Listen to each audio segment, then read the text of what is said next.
Hello, my name is Joanne Dallaire, um, Senior Advisor, Indigenous Relations and Reconciliation at Wache, Dishnahasan, Sahakutam, Kashashanishku, Mahikandodam, Omashkiko. I just said that my spirit name or traditional name is Shadowhawk Woman. I'm from the Wolf Clan, and my ancestry is Omashkiko, Attawapiskat, Ontario.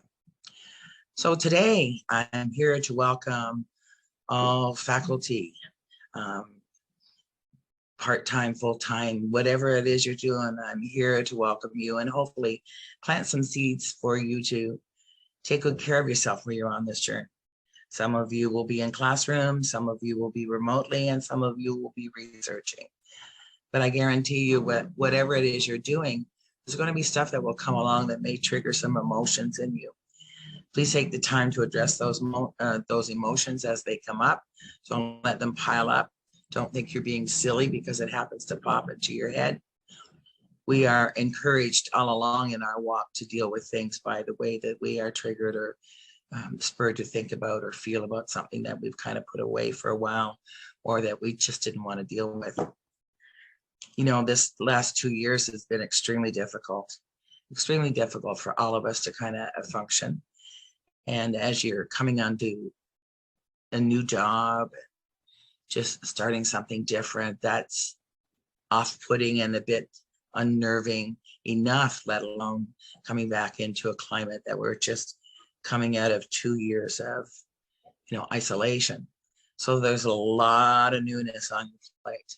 And that can wind up making us feel unsure of ourselves, or self-doubt start to creep into our head, and we start to have maybe some negative self-talk. I'd like you all to kind of start there. That's where I focus, is on my self-talk. I got a teaching or saw in a little excerpt somewhere that when you're talking to yourself, you should use your name, like saying, "Good morning, Joanne," or "Well done, Joanne," or "Geez, that was a crappy day, Joanne." And use your name because you are talking to yourself. You're communicating with the expert on you. And that relationship you have with yourself is the most important relationship that you will have throughout your life. It's one that grows and changes and ebbs and flows.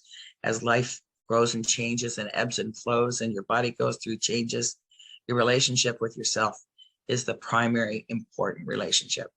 Because when you have a right relationship with self, then you can offer those same things that you offer to yourself to other people and have more relaxed, easygoing relationships with others.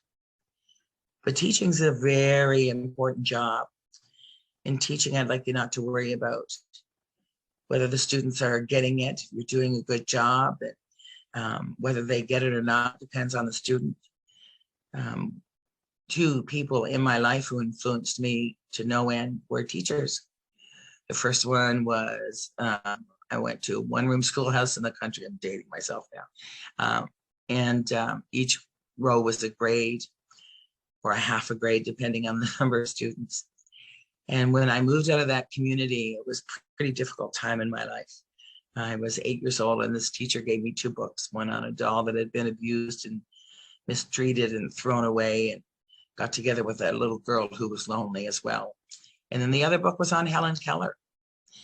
And both of those books taught me about resilience, about dreaming big, and about going forward. And the second one teacher was my grade 10 English teacher.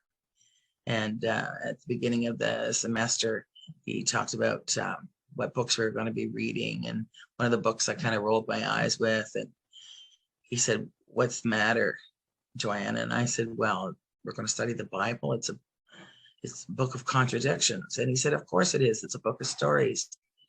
Don't let anyone tell you how to think. Always question things." And those were 2 seeds that were probably planted in a manner of seconds that have stayed with me all my life. And I will never forget that. I will never forget their names. And one other time when I was working with students, and this was in Peterborough, and it was a program called Strive. And these were kids that ADD, ADHD, kind of high school students, kicked out of every high school. This was kind of their last chance. I remember there was a very troubled student, and came in all the time with cigarette burns on his arms, where that was his dad's punishment was to put his cigarettes out on his arm. So this kid had anger issues, as we may well guess. One day I came in and he had this other kid up by the throat. The other kid was off the ground. His feet were off the ground. They're up against the lockers. I just got in between them and I said to him, I said, you know, you can either be your dad right now or you can be your own man, and you've got to make that decision. And so he let him go, and, you know, everything was fine. And then shortly after that, maybe a year or so later, I moved to Toronto.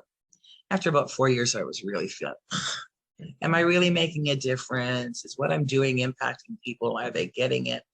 And I was feeling a little bit sorry for myself, so full of self-doubt.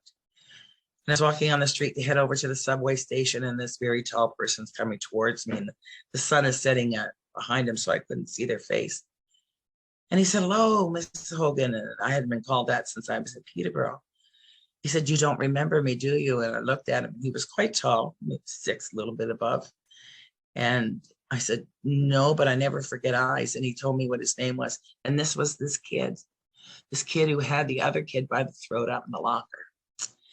And I said, oh my God, how are you doing? It's been such a long time. This was quite a number of years by this point. And he said, oh, I'm a noisy studying to be a social worker.